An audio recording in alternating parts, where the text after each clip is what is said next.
Hey, deserving listeners, sister wives, let's watch. Everybody has to make a choice here about whether I'm supposed to be involved in their lives or whether they're going to go on vacation. She's not taking into consideration that Truly had kidney failure when she was 3 years old. COVID-19 is anomalous. We don't understand it. But they're saying it's attacking kidneys, it's attacking lungs. Truly had kidney failure. And so there's a chance that she could be at high risk here. All right, so this is episode 6 of season 16. And where we last left off, it was the last episode of season 15 in terms of the episodes I've published. And to catch you up, I think where they're at in the filming is just after the summer of 2020. By context, it seems like that. And maybe, I think October specifically. And to catch you up from season 16, in episode 1, Mary said she doesn't see Cody very often. There's more talk about coronavirus and COVID and precautions. And Cody is much more careful than the others, particularly Janelle and Christine. Then in the next episode, Janelle thinks, I'm just reading from my notes, Janelle thinks that Cody and Robyn are more careful than the rest about COVID. The kids are having trouble with social distancing, particularly the older kids. And many, a number of the kids are in different towns. They've moved on, they've gotten married, they have kids or whatever. But the kids who are still at home are having trouble with social distancing, which is understandable. Robyn is worried about being the bad guy regarding the COVID precautions. I can't tell if Cody and Robyn would independently be very careful about COVID. Maybe their worries or their concerns or their lifestyle or whatever, if it's independent of each other that they would have come to those conclusions, or if they devise them as a team, or if Robyn, it's clear that Cody is following, well, actually maybe not. So what I was going to say is that it seems clear that Cody is following his own internal voices, but it's possible that Cody and or Robyn are having high levels of precautions regarding COVID because they're trying to adhere to the other person. So it's possible that Robyn naturally would be maybe more careful than the other sister wives, but not as careful as Cody. And Robyn feels like she has to comply with Cody or wants to comply with Cody or whatever, is influenced by Cody. I guess there's another possibility. It doesn't seem like this, but possible that Cody is naturally not as careful as Robyn, and Cody actually is acting like he is like Robyn so he could spend more time with her, or he's just trying to get along with Robyn or something. He's not doing that with the others. And I've talked about this at length before, that it's okay that they have different ideas about what level of precaution that they want to take. They all seem, they don't get into the specifics very much, but they all seem to be doing what they can within reason. Janelle in particular is having a hard time. I think Janelle naturally would be more cautious, but her older boys are out in the world. They're working. One of them has a girlfriend, I think, and they also just aren't that worried about it. And so Janelle's in this place where she has to choose between Cody and her kids. And she's like, well, I'm going to choose my kids. I don't want to be put in that ultimatum, but if that's where we're at, which is, so my point is that they have some differences, and that's just normal. The problem is that none of them are really, other than Janelle and maybe Robyn in a way from her limited position, most of them aren't really trying, I guess particularly Christine and Cody, are not trying to bridge the gap. Christine's putting a little effort into it, but Cody doesn't seem to be putting any effort. He's like, here's what I'm going to do, and y'all make your choice, and I don't really care to get in a conversation about it because I don't want to be having to convince you of anything. I don't want to persuade you. I don't want to coerce you. Here's the limit, and that's that. And okay, under some circumstances, that might be a healthy approach, but we're talking about his wives and his children. You wouldn't do that if you were trying to figure out a solution, right? He doesn't even, he put way more, now that I think about it, he put way more effort into trying to convince them all to move to Arizona. He had a fucking PowerPoint. But when it comes to COVID, in terms of the edit, he is just laying it out there. And when they don't agree, he's like, okay, you've made your choice. I'm not coming over to your house. And that's it. And of course, I think the fan speculation is that he's just using this as an excuse to distance themselves from the sister wives and to get closer to Robyn. I think that's an oversimplification. That could be a factor, but I think there's a lot of factors at play, which I've already been over. Anyway, so Robyn is worried about being the bad guy regarding COVID precautions. She talks about that. There's a moment in which Robyn was nice to Mary. She gets Cody to give Mary a s'more, I think, when they all get together. There's also a pretty uncomfortable moment with the little kids. They were, and it just brings me back to this time, when, say, it's pre-vaccines and lots of people are dying, as millions. And just remember, I'm sure many of you do, but if you don't, late 2020, no vaccines and high rates of death and hospitals overwhelmed and lots of people dying of all ages around the world. And there were waves of it coming and going. It was apocalyptic. It was awful. Now, for some people, they avoided that, but, anyway, so they're in the middle of all that, and they decided to get all the families together outside with ventilation, right? And they agree to social distance. Well, the kids were talked to, right? Like, okay, make sure you stay 6 feet away from your siblings. They're siblings from other mothers. And they're like, okay, but after a half an hour or a couple hours, they're playing outside and, they start to get close. They're not like, touching necessarily, but they're in the same vicinity. It's way too much to ask a 7-year-old or a 10-year-old to remember and to even have an understanding of how the distance of 6 feet. It's just, kids have a harder time with that kind of thing often. And, they don't, kids, generally speaking, act on things that are right in front of them.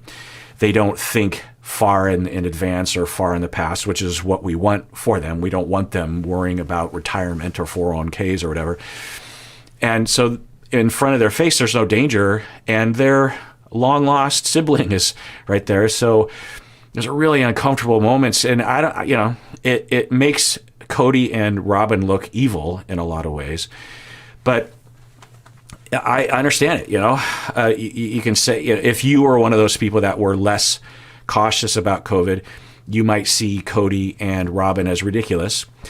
I was one of the individuals. Me and Stacy were taking a lot of precautions in our family and friend group. We were more towards the cautious side of things, and pretty much everyone in my close circle took things very seriously.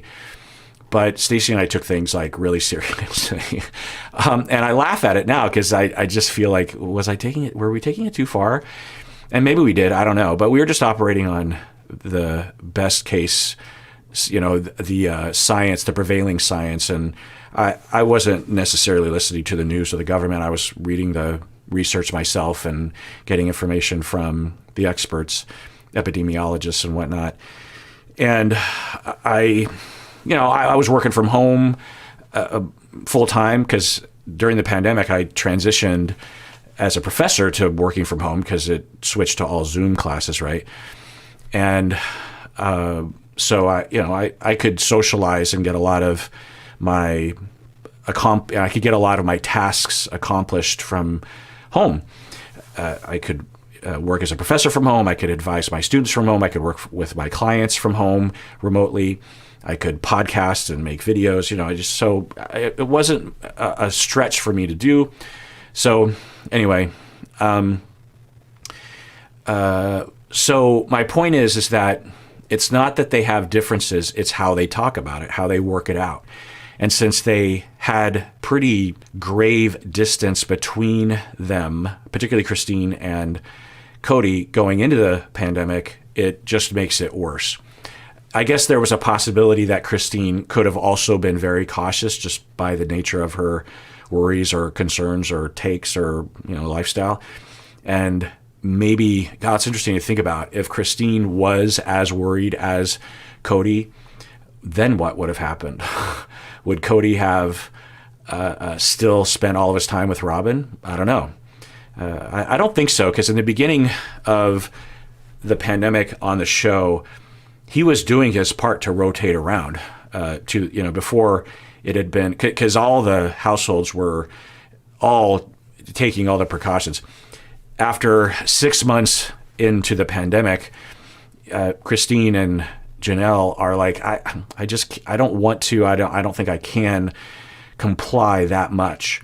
Whereas with Robyn, her kids are younger and more pliable. Anyway, so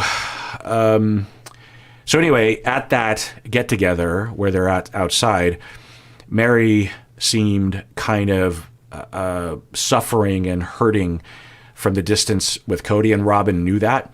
And Robyn coaxed, Robyn goes to Cody and says, hey, make her a s'more or make her a treat. And I don't know, it kind of brings a tear to my eye. And Cody did, and he brought it over to her, and Mary was elated. It's like, oh, Cody is paying attention to me. Thank you. So, and I think it was a s'more. And at the beginning, Mary was like, yeah, I don't really want a s'more. I don't really eat those. But I was wondering if she was being passive about that. Like, fine, I won't have, I don't know. But when Cody went up to her, she was elated. And then Mary detected or intuited that she's like, wait, what's wrong with this picture that Cody's being nice to me? Robyn probably put him up to it. So Mary goes to Robyn, and Robyn's like, well, I don't know, but because Robyn can't lie, or maybe Robyn did it to manipulate. I know a lot of people hate Robyn, so maybe she's some sort of Machiavellian psychopath. I don't know. Then Christine walks away from Cody in episode 3. There's been a lot of usage of the word safety in the family, and I don't know where they got that from. And when I hear that word being used by Mary, Christine, and Cody sometimes, where they're like, I don't feel safe in this conversation. I want this to stop. Well, for me, in my circle, particularly clinically, that usage is often an indication of abuse, right? That the individual doesn't feel safe, physically safe, right? But I guess I don't know. When I hear that word, I'm like, what's happening? What are you telling us? What are you telling each other? I think, though, based on context of them using it, even Christine, when she would use it, I think what she's talking about is she doesn't feel safe regarding it not resulting in conflict. She doesn't feel like anyone's going to validate her or understand her or listen to her. I don't think when she uses, and others, Cody included, use the word safe, I don't think they're referring to abuse. But I don't know. When I heard that word, I was like, what's happening? So there's that. Robyn confirms that Cody spends most of her time with her. I think that has evolved as the pandemic has gone on. Episode 4, Mary and Janelle talk about feeling rejected by the other person. When Janelle, there's a fair amount of history that was reviewed. And in the past, we heard that when Janelle entered the family, it was just Mary and Cody, that Janelle, which I think it was Janelle that said that Mary was really mean to her and would bully her. But in this interaction, they were both indicating that the other person was rejecting them when Janelle entered. They both thought that, oh, this is going to be great, sister wives, the whole thing. And then they both were giving each other the cold shoulder. Each of them would say, well, I was giving you the cold shoulder because you were giving me the cold shoulder. So that's interesting. And it just makes you wonder if there was a family therapist that knew how to work with this, because I specialize in polycules and open relationships, non-monogamy, ethical non-monogamy, and there are important things that need to be talked about. And in the polyamorous world, the joke is with, what's the difference between polyamorous people and swingers? And the difference is that swingers have sex with a lot of people, and polyamorous people talk about having sex with a lot of people. I don't know if that's the exact joke, but it's kind of true, because in the polyamorous world, the culture is such, and not everyone's like this, of course, but the culture is such that these individuals really like to talk. They like to talk about their feelings. They like to talk about expectations, and the whole ethical non-monogamy polyamorous movement is based on a principle of communication and not lying and being open about what you're going to do. Like I had a couple that, they were in a polycule, and the wife was going to go to an event of some kind and was wanting to possibly get together with some people at the event, brand new people maybe that she would meet for the first time. And the husband and the wife in session would talk about, okay, well, what's the boundary and how far can you go and what precautions do you take and what protection do you use, and are you open potentially to starting a new ongoing relationship with one of these people that you meet, that kind of thing. And so there's a lot of talk, and if there's any kind of discomfort, there's a negotiation, and maybe the wife would say, oh, okay, well, it sounds like you're not really ready for me to do that, so I won't, that kind of stuff.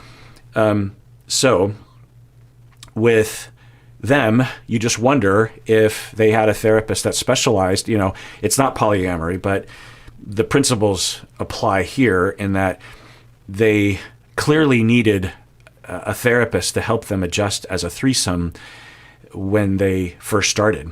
If they're, because it sounds like Mary and Janelle seem like good people. They all seem like good people. And you could see how young Mary, young Janelle would be a little tentative. And, Mary's relationship with Cody was brand new.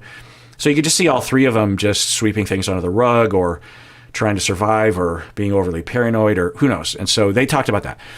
Then in episode 5, Janelle tries to convince Cody to loosen up about COVID precautions, and he doesn't. There's also this whole storyline with one of Christine's kids who, it's funny because we've seen her grow up. I remember her in the early seasons. She was just a little girl, and now she's like this really tall, because I think Christine is on the taller side. She's this really tall young woman, and she has scoliosis, and she needs to have pretty, involved surgery. And the surgery isn't in Arizona; it's somewhere else, like another state, maybe Chicago, California. I can't remember. And there's a lot of conversations about Cody going with, because it's a really involved surgery, and it's scary, and her the daughter, the kid, wants Cody to be there, and Cody's saying, okay, well, here's the logic here. If we follow the precautions, then I have to isolate before we go, because I don't want to infect anyone along the way, or infect, the kid in question. The kid in question has to isolate. Christine would have to isolate, potentially from other people in the family who are, maybe working outside the home, that kind of thing. And then when we're there, it's going to take a week or so. And then when we get back, we have to isolate because we could have caught the virus when we were away. Remember all that health thing? It's like when you travel, you had to quarantine yourself for I think 2 weeks was the recommendation, or 10 days. It was a long time. And people would do that. People would go to Hawaii and stay in a hotel room for 2 weeks. And then after that, they would venture off into Hawaii and have a vacation for 2 weeks. And they'd come back and stay in a hotel for another 2 weeks. That was what, was recommended, because, and again, it just sounds so weird and it seems overly involved, but it doesn't take me much to really go to that place, but it just feels like a dream. And as I'm watching it, I find myself wanting Cody to lighten up, but I still kind of want that. What I really want is for Cody to try to bridge the gap, and because even if they continued to disagree and the arrangement still meant that Cody couldn't hang out with people, Cody clearly is not interested in smoothing things over with people anymore. I don't even think he's trying to smooth things over with Robyn. I wouldn't be surprised if he wants out of every marriage. Clearly, he doesn't really want to put effort into Christine and Mary. I don't know about Janelle, but I don't think so. But so that then you're like, oh, well, of course he just wants to be with Robyn. But Robyn talks in a way that makes me think he's not really showing up in that relationship either. So, and under normal circumstances, okay, you're done and you want a divorce, you want to break up. All right. But he can't do that because in his religion or the way he's in, and they've discarded things from their religion. So it's not like they're strict adherents to the tenets and the dogma, but I think one of the tenets that he thinks he needs to follow is that he cannot leave them. They can leave him, but he can't leave them. So, one thing I've been thinking is he's either just leaving it up to them. And he's like, look, I'm not going to, one way to look at it is like, he's like, I'm not going to put any effort into the relationships unless they do. And if they put a lot of effort, because he's said things like that, but then you wonder, would you really reciprocate? Because Mary is trying at times to put effort, flirting with him and even saying, I'm flirting with you. And I don't know. So is he actually reciprocating or not? Another way of looking at it is that he is trying to make the marriages so horrible for some of the sister wives that they will leave him, and then that releases him from the responsibility. I think there's a viability that that's at least part of it. And I've seen that before, and it's horrible. It's a very awful thing to do to people. Sometimes it's done because people are too afraid to just act on their own. I don't know. So anyway, they're talking about, the surgery, the back surgery. And for Cody, he's like, look, here's the situation. If I go with you, then that essentially will mean I won't be able to see anyone else besides Christine and this kid for 5 or 6 weeks because of the quarantines at either end and the vacation, because I don't want to infect anybody. And, we just heard Cody talking about the worries of some of the kids, right? So he says, regrettably, I can't go. I want to go. And also Christine and the kid, but particularly Christine, in the midst of all this, says that Cody is a good dad. She was clear by saying, look, he can't go to this thing, and that really sucks, and I'm trying to get him to loosen up on that, and I don't agree that we need to be that cautious about things, and sometimes it's important to take risks for the sake of your own children. I mean, your kid is going to have this huge surgery. Having said that, Christine, in the same paragraph, will say, but I want to point out that Cody has been there at every step of the way. Outside of the pandemic, he was always there at every appointment. He was always there to listen and care for his daughter. He's a good dad. So that was nice to hear. There was also an establishment of the reality that Mary and Cody are just friends. They're not in a real intimate marriage anymore. And that they're both basically okay with it. I think Mary would like it to be different, but she's accepted it and she doesn't seem to be that busted up about it. And it certainly has been looking like that for several seasons, but they haven't just flat out said that and accepted it the way that they did in the previous episode to this. But anyway, let's get back to this. Christine's values are different than mine about this, and her desire to have me in her life is very different than Robyn's, let's say. Robyn will do anything so that I can be home. So she has sequestered her children. Like Christine has always gone. Okay, so that's interesting. I was wondering, and this doesn't indicate either way, but it's a tick in the column that Robyn wouldn't normally be as cautious as he would be, but she is going along with his level of caution because she wants to get along with Cody and make her house available to him, stay connected to him or something. So that's a tick in that column, but we don't know the full breadth of the story. This episode is sponsored by BetterHelp. Regarding access to therapy, one of the barriers is that insurance companies can be difficult to work with.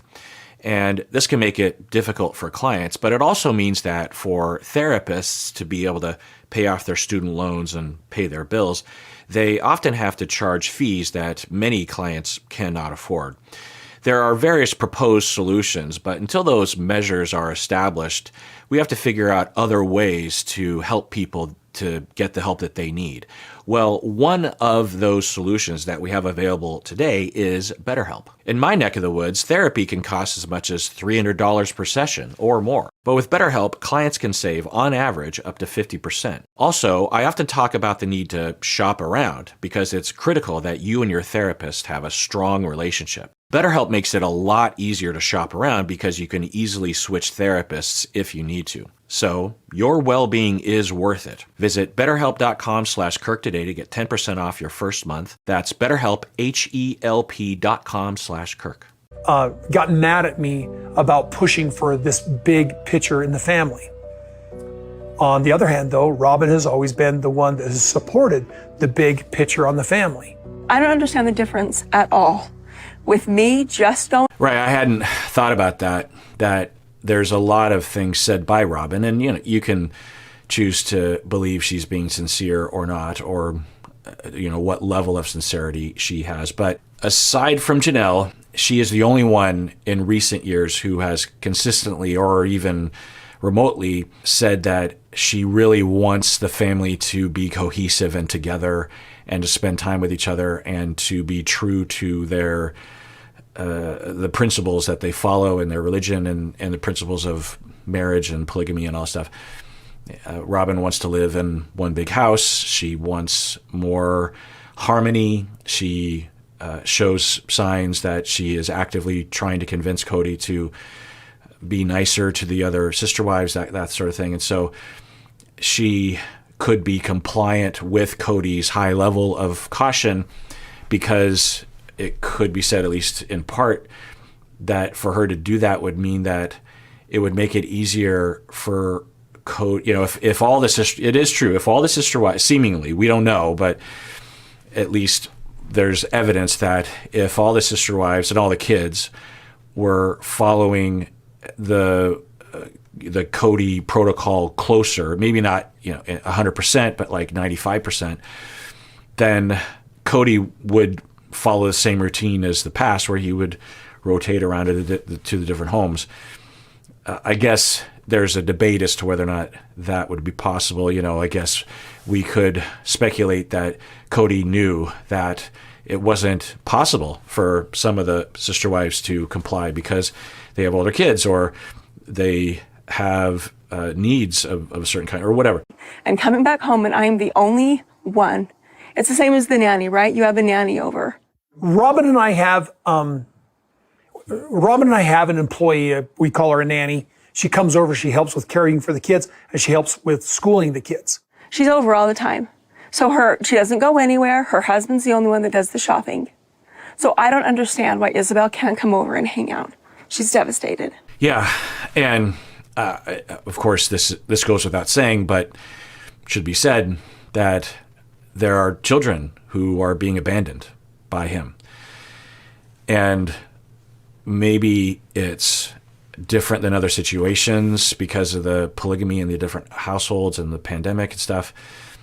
But you would hope that Cody would try to bridge the gap, right?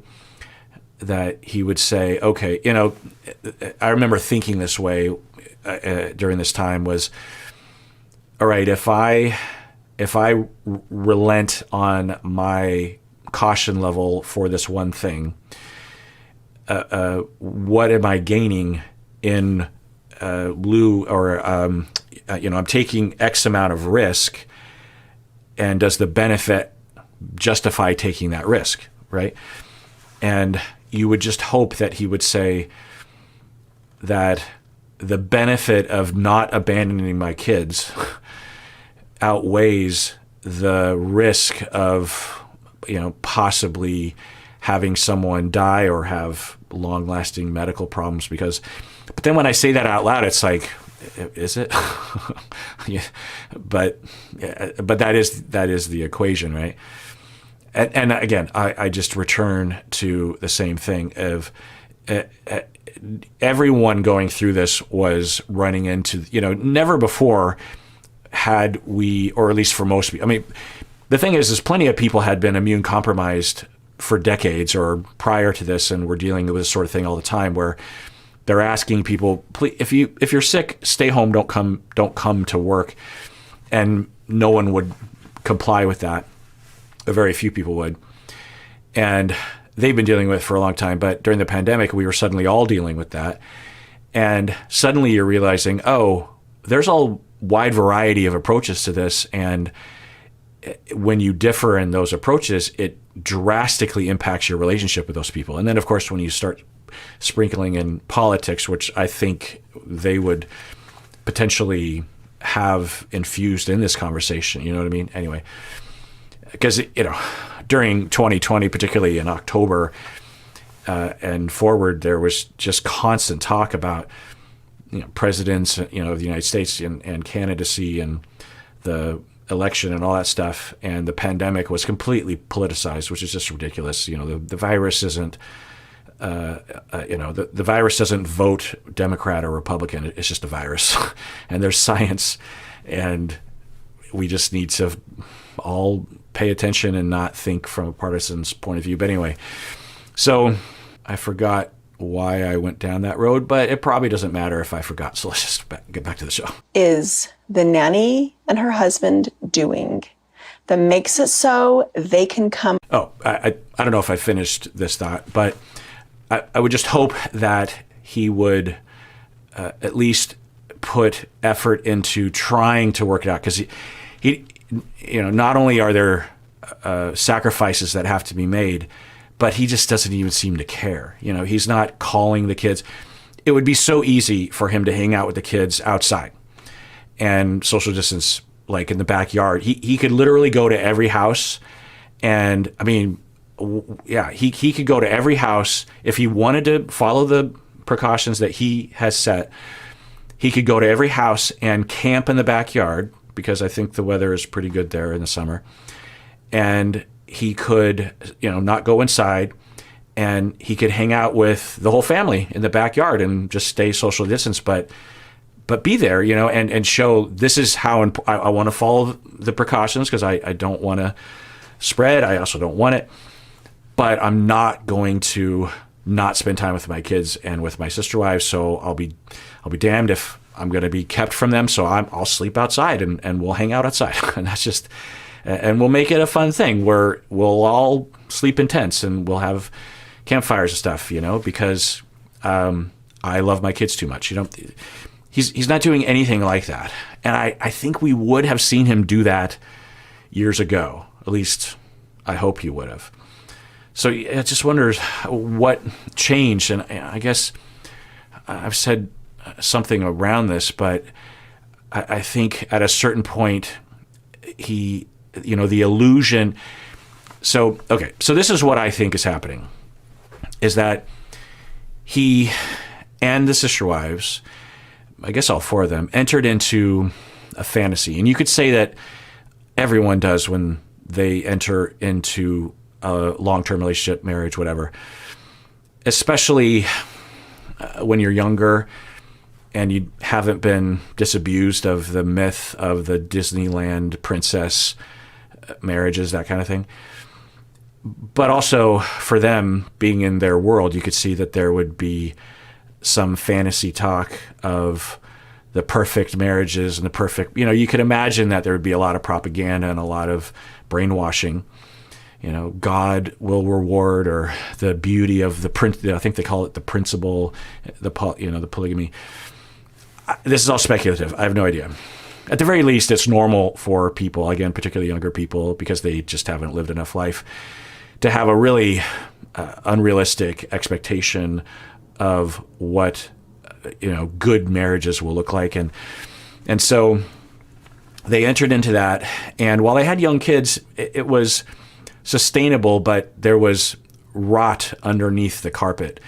Janelle and Mary hated each other. Christine felt ignored, and she felt like she had to be a servant. She's talked about that.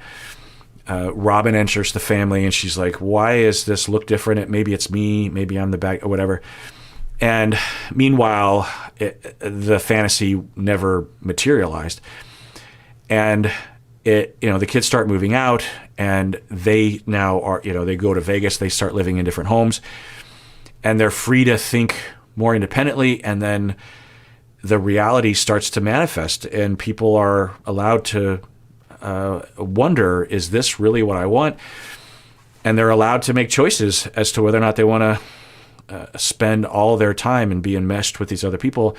And they start to say no, maybe occasionally at times, and then increasingly so.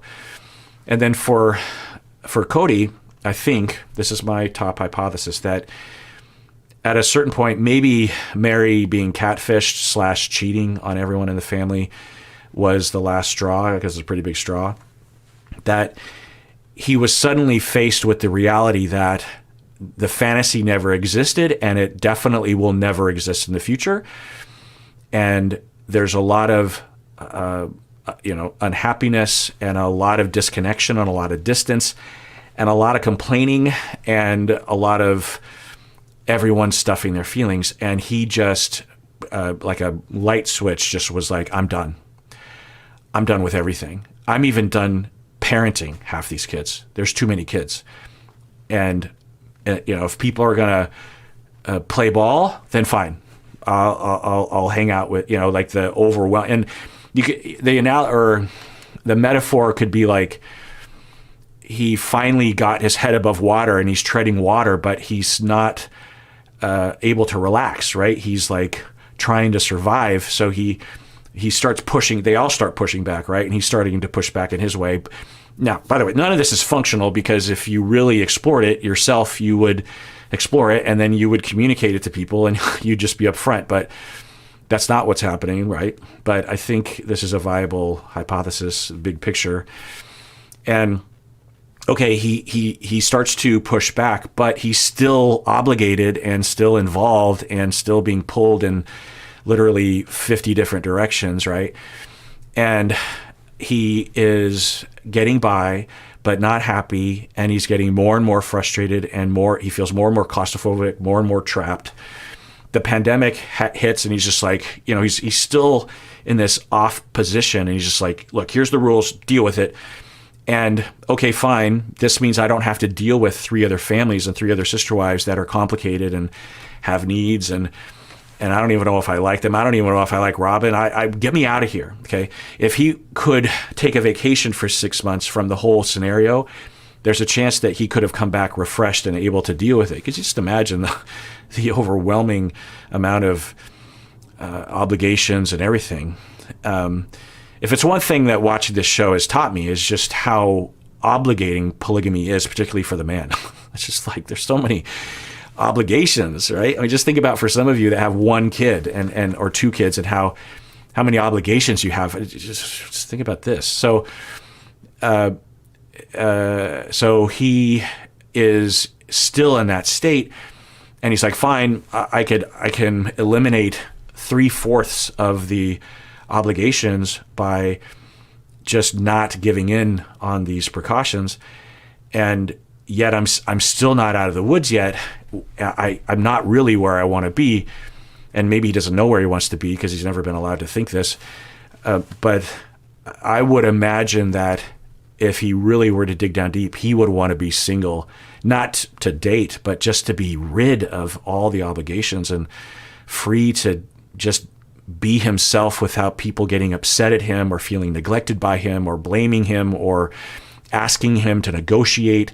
When they're still talking about those goddamn plots on the Coyote, property in Arizona, and none of them really. A couple of them seem like they're kind of happy with their plot of land, but at least two of the sister wives are like, okay, I guess I'll take that plot of land. And if I were him, I'd just be like, we're all adults. So, by the way, I don't get any plot of land. I have to rotate between your houses. So work it out amongst yourselves. And, at the very least, don't blame me for, I just, that's just how I feel about it. Now, of course, what I think some of the sister wives would say is that Cody ruins it because he doesn't let them make choices, and none of them even, or at least half of them, never even wanted to move to Arizona in the first place, so they don't get choices. Anyway, so I don't know. What do you think about that? My big picture thing. Do you think that's possible? You might know way more than I do because you've watched ahead, maybe. So maybe I'm just completely clueless about what's actually happening. All right, well, let's adjourn there. Tune in next time when I continue watching, and everyone out there, please take care of yourself, truly, because you deserve it. You really, really do.